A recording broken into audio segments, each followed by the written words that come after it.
નમસ્કાર મિત્રો, નોલેજ ગુરુમાં ફરી એકવાર આપ સૌનું હાર્દિક સ્વાગત છે। આજના વિડીયોમાં આપણે ગુજરાતના લોકમેળાઓનો અભ્યાસ કરશું। ગુજરાતના લોકમેળાઓમાં આપણે કુલ 21 મેળાઓનો ડિટેલ અભ્યાસ કરશું। આજનો વિડીયો શરૂ કરતાં પહેલાં હું આપ સૌને કહેવા માગીશ કે જો તમે ચેનલમાં નવા હો અને ચેનલને સબસ્ક્રાઇબ કરવાનું બાકી હોય તો ચેનલને સબસ્ક્રાઇબ કરી લેજો અને બાજુમાં આવતા બેલ આઇકન પર ક્લિક કરી લેજો, જેથી તમને અમારા આવનારા વિડીયોની નોટિફિકેશન મળતી રહે। તો શરૂ કરીએ ગુજરાતના લોકમેળાઓ। ગુજરાતના લોકમેળાઓમાંથી જો કોઈ પ્રશ્ન પૂછાશે તો એ આજના વિડીયોની બહારનો કોઈ પ્રશ્ન નહીં હોય। તો સૌથી પહેલા પ્રશ્ન જોઈએ, ગુજરાતમાં દર વર્ષે કેટલા મેળાઓ ભરાય છે? તો જવાબ આવશે 1600 જેટલા મેળાઓ। ગુજરાતમાં દર વર્ષે 1600 જેટલા મેળાઓ ભરાય છે। ત્યાર પછી ગુજરાતમાં સૌથી વધુ મેળા કયા મહિનામાં ભરાય છે એવો સવાલ પૂછાય તો જવાબ આવશે શ્રાવણ મહિનામાં। શ્રાવણ માસમાં સૌથી વધુ 500થી પણ વધુ મેળાઓ શ્રાવણ મહિનામાં ભરાય છે, જે સૌથી વધુ મહિનો છે। ત્યાર પછી સૌથી વધુ મેળાઓ કયા જિલ્લામાં ભરાય છે તો જવાબ આવશે સુરત જિલ્લામાં। સુરત જિલ્લામાં 159 જેટલા મેળાઓ ભરાય છે। ત્યાર પછી સૌથી ઓછા મેળાઓ કયા જિલ્લામાં ભરાય છે તો ડાંગ જિલ્લામાં। ડાંગ જિલ્લામાં માત્ર 7 જેટલા મેળાઓ ભરાય છે। તો આટલી વસ્તુ થઈ ગુજરાતના મેળાઓમાં। ત્યાર પછી હવે આપણે જોઈએ ગુજરાતના 21 મેળાઓ। તો એ 21 મેળાઓમાંથી તમારે કઈ કહેવાય તો સૌથી પહેલાં આપણે તરણેતરનો મેળો જોઈએ। તો તરણેતરનો મેળો ક્યારે ભરાય છે એવો આપણને સવાલ પૂછાય, એમનો સમય પૂછાય તો ભાદરવા સુદ ચોથથી પાંચમ, બરાબર। ચોથ, પાંચમ અને છઠ, બરાબર, આ 3 દિવસ દરમિયાન તરણેતરનો મેળો ભરાય છે। અહીંયા આપણે તમને એમ પણ સવાલ પૂછાય ઋષિ પાશમ એટલે, તો ઋષિ પાશમ એટલે ભાદરવા સુદ પાશમ એટલે ઋષિ પાશમ, બરાબર। તો એ 3 દિવસ ભાદરવા સુદ ચોથ, પાશમ અને છઠના રોજ તરણેતરનો મેળો ભરાય છે। સ્થળ પૂછાય તરણેતરનો મેળો ક્યાં ભરાય છે તો ત્રિનેત્રેશ્વર મહાદેવના મંદિરના પ્રાંગણમાં, તરણેતર ગામમાં, થાનગઢ તાલુકો અને સુરેન્દ્રનગર જિલ્લો, બરાબર। સુરેન્દ્રનગર જિલ્લાના થાનગઢ તાલુકામાં તરણેતર ગામના ત્રિનેત્રેશ્વર મહાદેવના મંદિરના પ્રાંગણમાં તરણેતરનો મેળો ભરાય છે। તમને પૂછાશે તો તાલુકો પૂછાશે અથવા તો જિલ્લો પૂછાશે, બરાબર। તમારે આ 2 વસ્તુ યાદ રાખવાની છે। તરણેતરનો મેળો થાનગઢ તાલુકામાં સુરેન્દ્રનગર જિલ્લામાં ભરાય છે। ત્યાર પછી હવે આપણે જોઈએ તરણેતર મેળાની વિશેષતા। તો તરણેતરના મેળામાં આપણને કઈ વસ્તુ પરીક્ષામાં પૂછાઈ શકે તો આ મેળો રંગબેરંગી ભરત ભરેલી છત્રીઓ માટે જાણીતો છે। આ સવાલ એકવાર પૂછાઈ ગયેલો છે, રંગબેરંગી ભરત ભરેલી છત્રીઓ માટે નીચેનામાંથી કયો મેળો ઓળખીતો છે, જાણીતો છે તો તરણેતરનો મેળો ઓળખાય છે। ગુજરાતનો સૌથી પ્રખ્યાત મેળો છે। સવાલ પૂછાય ગુજરાતનો સૌથી પ્રખ્યાત મેળો કયો છે તો તરણેતરનો મેળો ગુજરાતનો સૌથી પ્રખ્યાત મેળો છે। આ જીવનસાથી પસંદગી મેળો છે, બરાબર। આ મેળામાં જીવનસાથી પસંદગી પણ કરવામાં આવે છે। ત્યાર પછી આ મેળામાં ભરવાડ કોમના યુવક યુવતીઓ હુડો નૃત્ય કરે છે અને કોળી કોમની બહેનો 3 તાળીનો રાસ રમે છે, બરાબર। આ એક સવાલ પૂછાઈ ગયેલો છે, કઈ કોમના યુવક યુવતીઓ હુડો નૃત્ય કરે છે તો જવાબ આવશે ભરવાડ કોમના યુવક યુવતીઓ હુડો નૃત્ય કરે છે। ત્યાર પછી ગુજરાત સરકાર દ્વારા અહીં પશ્ચિમ ગ્રામીણ ઓલિમ્પિકનું આયોજન કરવામાં આવે છે, બરાબર। ક્યાં કરવામાં આવે તમને સવાલ પૂછાય કે પશ્ચિમ ગ્રામીણ ઓલિમ્પિકનું આયોજન ગુજરાત સરકાર દ્વારા ક્યાં જિલ્લામાં કરવામાં આવે છે તો સુરેન્દ્રનગર જિલ્લામાં કરવામાં આવે છે। તો અહીંયા આપણે પશ્ચિમ ઓલિમ્પિક તો જોઈ લીધું, પશ્ચિમ ગ્રામીણ ઓલિમ્પિક। તમને એવો પણ એકવાર સવાલ પૂછાઈ ગયો છે કે પૂર્વ ગ્રામીણ ઓલિમ્પિક ક્યાં યોજાય છે, બરાબર, તો જવાબ આવશે દાહોદ જિલ્લામાં। પશ્ચિમ ગ્રામીણ ઓલિમ્પિક પૂછાય તો સુરેન્દ્રનગર જિલ્લામાં અને પૂર્વ ગ્રામીણ ઓલિમ્પિક ક્યાં યોજાય છે તો દાહોદ જિલ્લામાં। તો તરણેતરના મેળામાં તમારે આટલી વસ્તુ યાદ રાખવાની છે। ત્યાર પછીનો આપણે બીજો મેળો જોઈએ, ભવનાથનો મેળો। તો ભવનાથના મેળામાંથી તમારે કઈ વસ્તુ યાદ રાખવાની છે તો સૌથી પહેલાં તો સમય। ભવનાથના મેળો ક્યારે ભરાય છે તો મહાવદ તેરસના દિવસે। મહાવદ તેરસના દિવસે ભવનાથનો મેળો ભરાય છે। સ્થળ પૂછાય ક્યાં જિલ્લામાં અથવા તો ક્યાં સ્થળે ભવનાથનો મેળો ભરાય છે તો જૂનાગઢ જિલ્લામાં ગિરનારની તળેટીમાં સ્વર્ણરેખા નદીના કિનારે, બરાબર, અથવા તો સ્વર્ણરેખા નદીના નજીક ભવનાથના મંદિરના પ્રાંગણમાં આ મેળો ભરાય છે, બરાબર। તમને પૂછાશે તો જિલ્લો જ પૂછાશે અથવા તો કઈ નદીના કિનારે અથવા તો કઈ નદી નજીક ભરાય છે તો સ્વર્ણરેખા નદી નજીક, બરાબર। ત્યાર પછી આપણે જોઈએ ભવનાથના મેળાની વિશેષતા। તો ભવનાથના મેળાને મહાશિવરાત્રિના મેળાના નામે પણ ઓળખવામાં આવે છે। ભવનાથના મેળાને મહાશિવરાત્રિના મેળાના નામે પણ ઓળખવામાં આવે છે। ત્યાર પછી આ મેળામાં હજારોની સંખ્યામાં અઘોરી બાવાઓ ઉતરી આવે છે, તેથી જૂનાગઢને સાધુઓનું પિયર તરીકે ઓળખવામાં આવે છે. સાધુઓના પિયર તરીકે કયા જિલ્લાને ઓળખવામાં આવે છે? તો જૂનાગઢ જિલ્લાને. શા માટે? તો ભવનાથના મેળામાં હજારોની સંખ્યામાં અઘોરી બાવાઓ ઉતરી આવે છે માટે. તો ભવનાથના મેળામાં તમારે આટલી વસ્તુ યાદ રાખવાની. સમય તો મહાવત તેરસ. ક્યાં સ્થળે? તો જૂનાગઢ જિલ્લામાં, બરાબર. અને ક્યાં નામે ઓળખાય છે? તો એમનું બીજું નામ છે મહાશિવરાત્રિનો મેળો. ત્યાર પછીનો આપણે બીજો મેળો જોઈએ, શામળાજીનો મેળો. તો શામળાજીના મેળામાંથી આપણે કઈ કઈ વસ્તુ યાદ રાખવાની? તો સૌપ્રથમ તો સમય. શામળાજીનો મેળો ક્યારે ભરાય છે? તો કારતક સુદ 11થી કારતક સુદ પૂનમ, બરાબર. કારતક સુદ 11થી કારતક સુદ પૂનમ દરમિયાન શામળાજીનો મેળો ભરાય છે. ક્યાં ભરાય છે? આપણને સ્થળ પૂછાય તો મેશ્વો નદીના કિનારે શામળાજી ખાતે અરવલ્લી જિલ્લામાં ભરાય છે, બરાબર. આપણે શામળાજીનો મેળો ક્યાં જિલ્લામાં ભરાય છે? તો જવાબ આવશે અરવલ્લી જિલ્લામાં શામળાજી ખાતે મેશ્વો નદીના કિનારે ભરાય છે. ત્યાર પછી શામળાજી મેળાની આપણે વિશેષતા જોઈએ તો ગુજરાતનો સૌથી લાંબો ચાલતો મેળો છે, બરાબર. ગુજરાતનો સૌથી લાંબા સમય સુધી ચાલતો મેળો કયો છે? તો જવાબ આવશે શામળાજીનો મેળો, જે 21 દિવસ એટલે કે 3 અઠવાડિયા સુધી ચાલે છે, જે ગુજરાતમાં સૌથી લાંબો ચાલતો મેળો છે, બરાબર. આ એકવાર સવાલ પૂછાઈ ગયો, શામળાજીનો મેળો કેટલા દિવસ સુધી ચાલે છે? તો 21 દિવસ સુધી, બરાબર. ઓપ્શનમાં 3 અઠવાડિયા હોય તો પણ ચાલશે. 3 અઠવાડિયા અથવા તો 21 દિવસ સુધી શામળાજીનો મેળો ચાલે છે. આ મેળો આદિવાસી મેળો પણ છે, બરાબર. આદિવાસી મેળા તરીકે પણ ઓળખાય છે શામળાજીનો મેળો. ત્યાર પછીનો આપણે મેળો જોઈએ, વોઠાનો મેળો. તો વોઠાના મેળામાંથી આપણે સૌપ્રથમ તો એક સવાલ પૂછાય, ક્યારે ભરાય છે? તો કારતક સુદ 11થી કારતક સુદ પૂનમ દરમિયાન વોઠાનો મેળો ભરાય છે, બરાબર. કારતક સુદ પૂનમ એટલે દેવ દિવાળી, બરાબર. કારતક સુદ 11થી કારતક સુદ પૂનમ દરમિયાન વોઠાનો મેળો ભરાય છે. સ્થળ પૂછાય, વોઠાનો મેળો ક્યાં ભરાય છે? ક્યાં જિલ્લામાં ભરાય છે?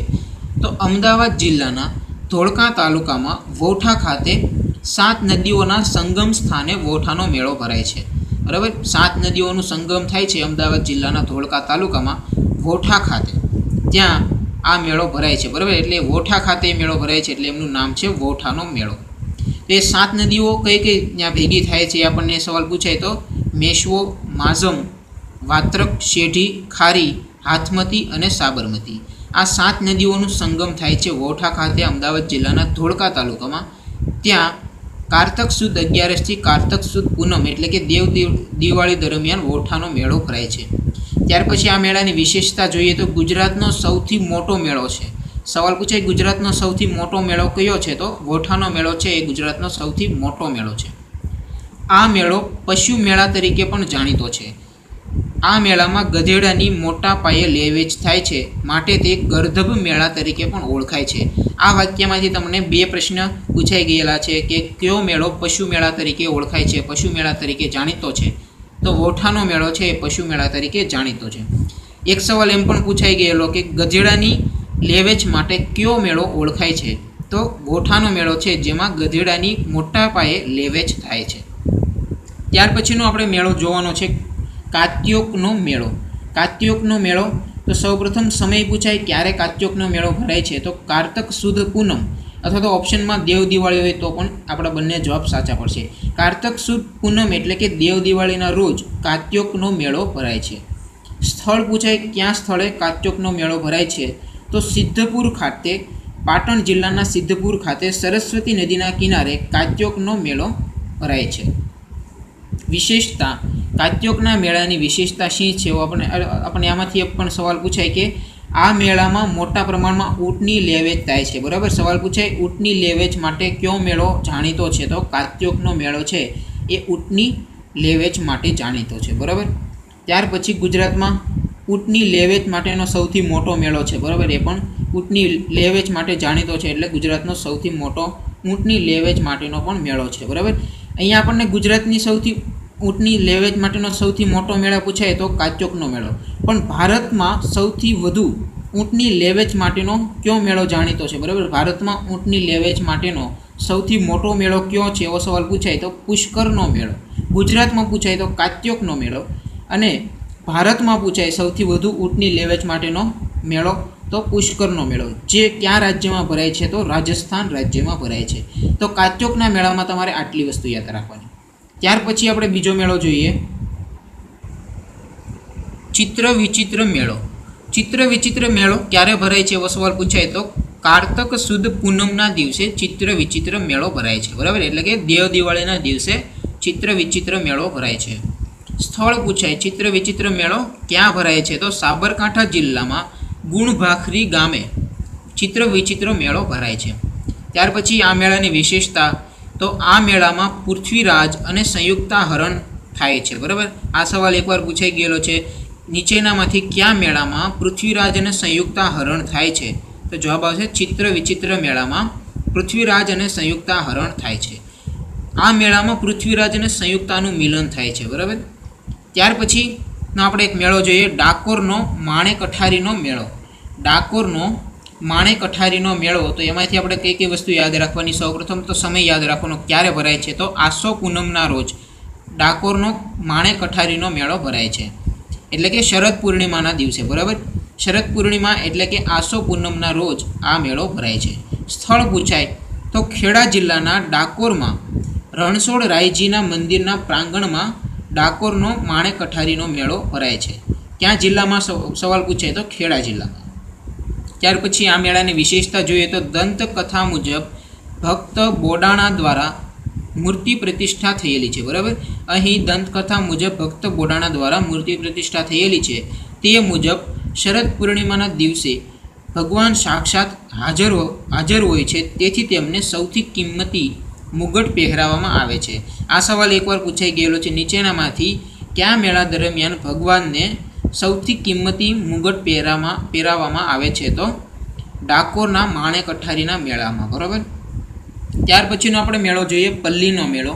તો પલ્લીના મેળામાં સૌપ્રથમ આપણે જોઈએ ક્યારે ભરાય છે. સમય પૂછે તો આસો સુદ નોમના દિવસે પલ્લીનો મેળો ભરાય છે. આસો સુદ નોમના દિવસે પલ્લીનો મેળો ભરાય છે. સ્થળ પૂછાય ક્યાં જિલ્લામાં ભરાય છે તો પ્રોપર આપણને સ્થળ પૂછાય તો ગાંધીનગર જિલ્લામાં રૂપાણ, અથવા તો ઘણી બુકમાં રૂપાલ પણ લખેલું છે, બરાબર. રૂપાણ અથવા રૂપાલ ગામે પલ્લીનો મેળો ભરાય છે, બરાબર. આપણને એવો સવાલ પૂછે પલ્લીનો મેળો ક્યાં ભરાય છે તો રૂપાલ ગામે ભરાય છે. ક્યાં જિલ્લામાં ભરાય છે તો ગાંધીનગર જિલ્લામાં ભરાય છે. અમુક બધો ઓપ્શનમાં જો હોય રૂપાણ તો એ પણ આપણો ઓપ્શન સાચો પડશે. ત્યાર પછી વિશેષતા, પલ્લીના મેળાની શી વિશેષતા છે તો આ મેળામાં વરદાયની માતાજીની પલ્લીને શુદ્ધ ઘી ચડાવવામાં આવે છે.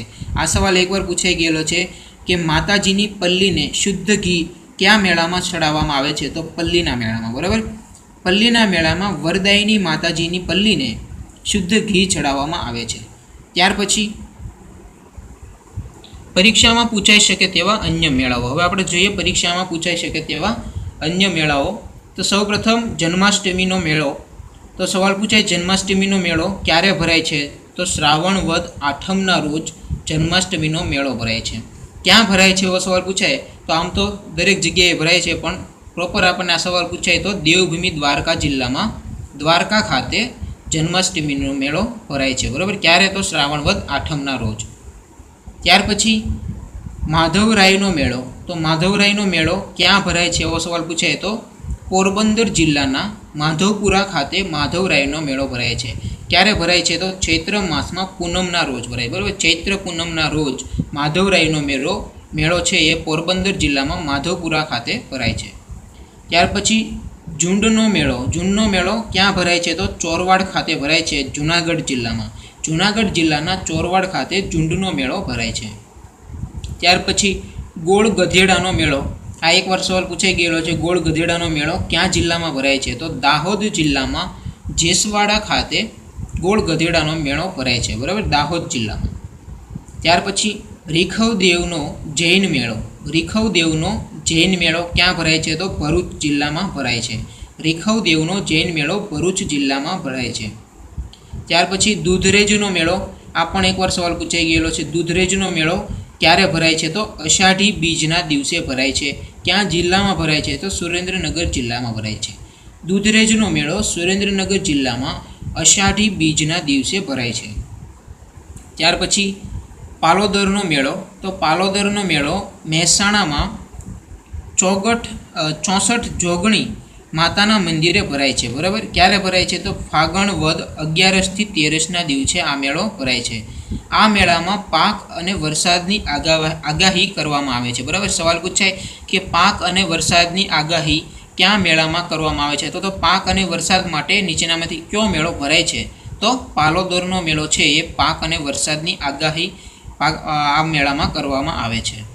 ત્યાર પછી રવેચીનો મેળો. રવેચીનો મેળો ક્યાં ભરાય છે? તો કચ્છ જિલ્લામાં રાપર ખાતે, બરાબર. રવેચીનો મેળો ભરાય છે કચ્છ જિલ્લાના રાપર ખાતે. ત્યાર પછી આ સવાલ પણ એકવાર પૂછાઈ ગયેલો છે, જખનો મેળો. તો જખનો મેળો ક્યાં ભરાય છે? તો કચ્છ જિલ્લામાં નખત્રાણા પાસે કાકડ ભીડ ખાતે જખનો મેળો ભરાય છે, બરાબર. સવાલ પૂછાય ક્યાં જિલ્લામાં ભરાય છે? તો કચ્છ જિલ્લામાં. ક્યાં તાલુકામાં ભરાય છે? તો નખત્રાણા તાલુકામાં કાકડ ભીડ ખાતે ભરાય છે. ત્યાર પછી ભાડભૂતનો મેળો. તો ભાડભૂતનો મેળો ક્યાં જિલ્લામાં ભરાય છે? તો ભરૂચ જિલ્લામાં ભરાય છે.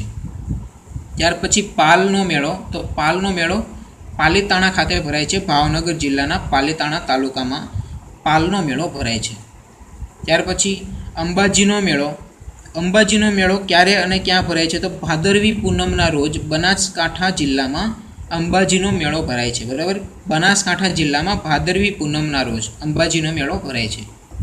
ક્વાંટનો આદિવાસી મેળો. ક્વાંટનો આદિવાસી મેળો છોટાઉદેપુર જિલ્લાના ક્વાંટ ખાતે ધૂળેટીના 3જા દિવસે ભરાય છે. છોટાઉદેપુર જિલ્લાના ક્વાંટ ખાતે ધૂળેટીના 3જા દિવસે ક્વાંટનો આદિવાસી મેળો ભરાય છે. તો ગુજરાતના લોકમેળામાં તમારે આટલી વસ્તુ યાદ રાખવાની છે. પરીક્ષામાં જો લોકમેળામાંથી કોઈ પ્રશ્ન પૂછાશે તો એ આનાથી બહારનો પ્રશ્ન નહીં હોય. તો આજના વિડીયોમાં બસ આટલું જ. મળશું આવતા વિડીયોમાં નવા ટોપિક સાથે. જો તમને આજનો વિડીયો પસંદ આવે તો લાઇક કરજો, તમારા મિત્રો સાથે શેર કરજો અને ચેનલને સબસ્ક્રાઈબ કરવાનું બાકી હોય તો ચેનલને સબસ્ક્રાઈબ કરી બાજુમાં આવતા બેલ આઇકન પર ક્લિક કરજો, જેથી તમને અમારા આવનારા વિડીયોની નોટિફિકેશન મળતી રહે. Thank you for watching my video. Thank you.